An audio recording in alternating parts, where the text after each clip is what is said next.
Fala galera que já é inscrita no Pautas e Táticas ou que vai se inscrever assim que o vídeo acabar. A análise retrô de hoje é sobre nossos grandes algozes, da Copa de 2018. A seleção belga de Roberto Martínez, que eu inclusive considero que foi um grande estrategista naquela partida que culminou na nossa eliminação. Muita gente acha que o Brasil foi eliminado no detalhe do gol contra, das defesas do goleiro no segundo tempo, no gol perdido do Renato Augusto, no pênalti não marcado em cima do Gabriel Jesus. Mas a leitura de jogo que teve o Martínez, as mudanças que ele fez na equipe dele, especialmente pensando no jogo contra o Brasil, foram de se aplaudir. E nós vamos aqui pontuar aqui como esse time jogava antes daquelas quartas de final e como foi montado para aquele jogo especificamente, e é claro, para a semifinal também quando foram eliminados, e onde também houve mudanças na escalação e no esquema tático. Então, até as oitavas de final, o time base da Bélgica era o seguinte: Courtois no gol, Alderweireld na zaga pela direita, Kompany centralizado e Vertonghen na zaga pela esquerda, Meunier na ala pela direita, De Bruyne e Witsel como dois volantes, Ferreira Carrasco na ala pela esquerda, Mertens na ponta direita, Lukaku centroavante, Hazard ponta esquerda. O time jogava nesse 3-4-3 ofensivo, um trio de zaga muito físico, um trio de ataque muito rápido e dois problemas nessa linha de 4 do meio campo.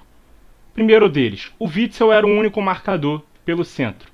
Apesar do De Bruyne qualificar a saída de bola, se aproximar do ataque, pressionar bem a defesa do adversário no campo de ataque, aquele time se defendia em bloco baixo, então afastava o De Bruyne da área do adversário, o que era um desperdício, tratando-se inclusive de uma das melhores temporadas do De Bruyne, do craque do Manchester City na carreira. O outro problema era a recomposição do lado esquerdo. O ala por aquele lado era o Ferreira Carrasco, que é um ponta. Com isso, a ideia principal de se ter um 5-4-1 na fase defensiva, ela meio que caía por terra.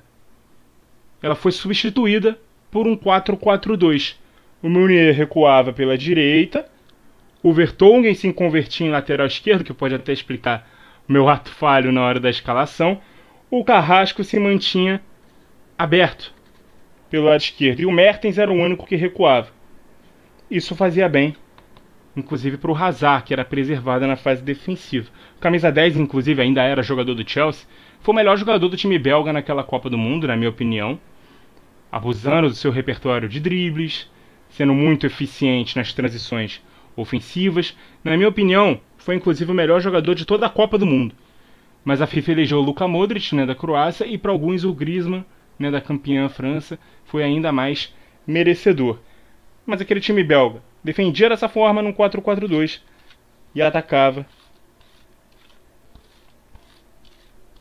num 3-4-3. Esse era o sistema base daquela equipe do Roberto Martínez. Mas a melhor atuação individual do Hazard na Copa, talvez, possivelmente, tenha sido diante da seleção brasileira nas quartas de final, quando o Roberto Martínez fez uma pequena alteração tática no time, abrindo mão do Carrasco e do Mertens e colocando dois outros volantes, além de um reposicionamento de algumas peças. Então, vamos aqui listar quais foram essas diferenças, mas primeiro reposicionando o time num 4-3-1-2. Vamos colocar aqui o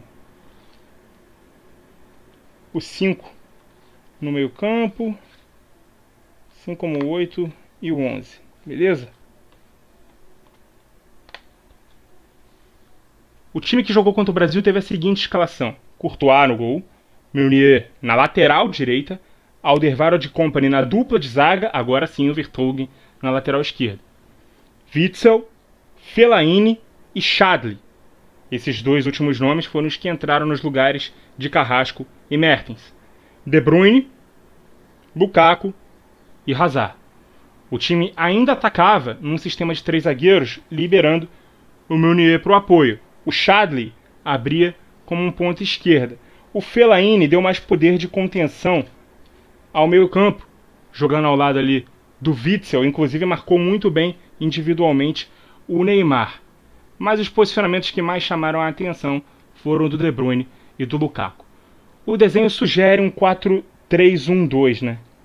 Que a gente já variou aqui ofensivamente para esse 3-5-2, 3-2-3-2, 3-4-1-2, chame como quiser. Importante é ter em mente que eram 3 zagueiros, 2 volantes, o De Bruyne, abertos o Meunier vindo de trás, o Chadli partindo do vértice esquerdo do meio campo, e aqui a dupla de ataque, Lukaku e Hazard.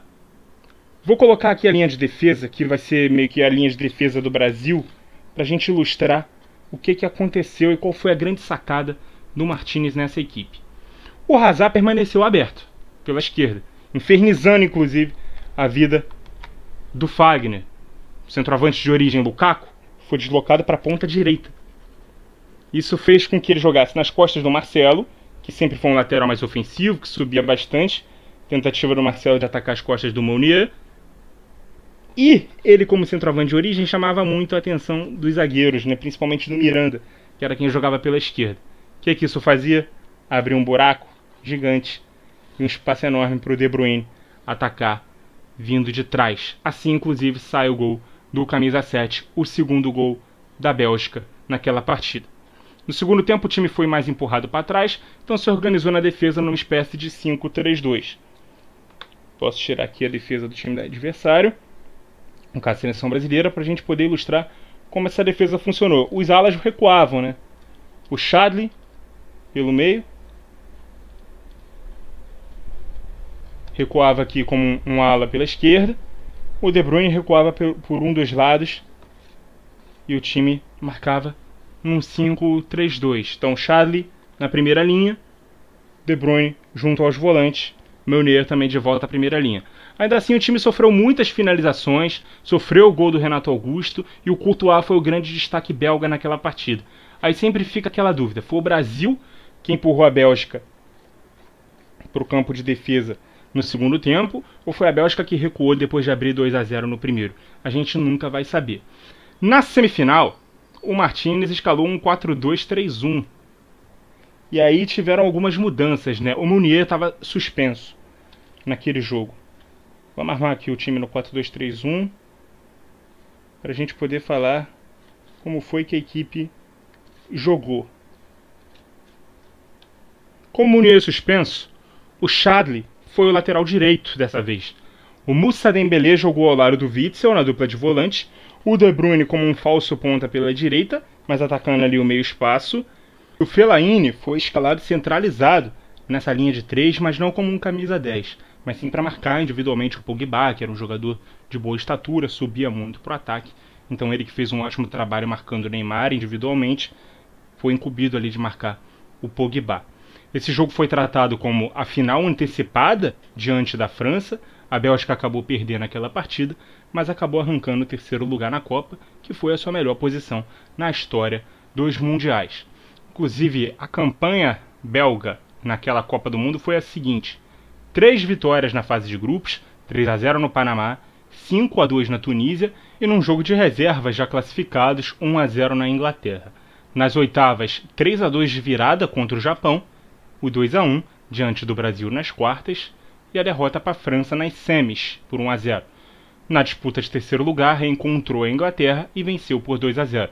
Nesse jogo retorna ao time o Meunier, joga o Tielemans no lugar do Witsel, deixa um 11 o Moussa Dembélé e também o Fellaini.